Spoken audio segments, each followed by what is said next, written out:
身为一个全台走透透、深入体验在地客庄文化的背包客，你听过祖孙三代吗？它是竹东客家人流传已久的布经，你相信吗？今天就带你去瞧瞧。那我们到底是要用这个客家花布做什么？子贡上台。子贡上三代，为什么会叫做祖宗三代？因为以前因台西噶都没有什么可以挑谷挑米啊，所以说结婚的人就叫做这个叫做祖宗三代，要挑到3代人都还可以挑的意思。所以这个祖宗三代就是用这个布，然后把它绑起来。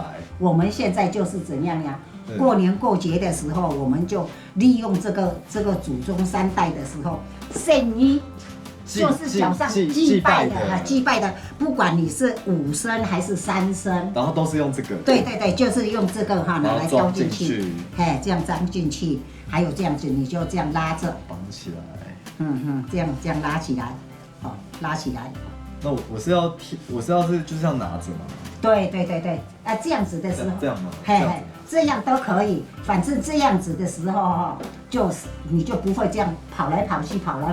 那我现在要赶快请那个胎记来教我怎么做这个祖宗三代。原来胎记教我的这个祖孙三代来源已不可考，是早年客家人携带祭品到庙里拜拜的好帮手。因为以前的人就是说，哎呀。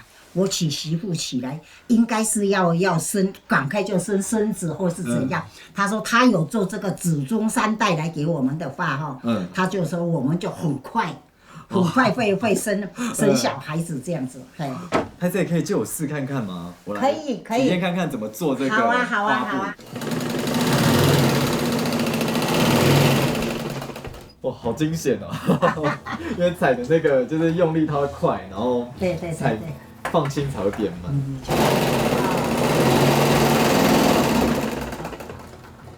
我们一起合力做的这个祖宗三代，现在终于完成了。好棒啊！你看现在你做的就有4角形。有，哇！我觉得自己车的好有成就感哦。一条祖孙三代虽然简单，却是老祖宗的生活经验累积。下次到竹东，不妨带一条传统又实用的祖孙三代。